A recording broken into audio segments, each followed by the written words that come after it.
Hi guys, welcome back to my channel. Today I'm going to show you how to uninstall Instabridge from your Android device.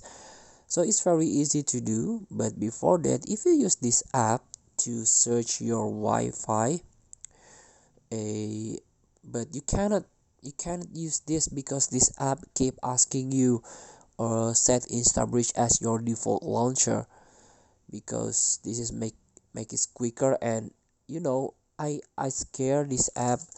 I'm afraid this app will give you malware or adware. I don't want this. So all you have to do is just go back to your home page. If you cannot, because this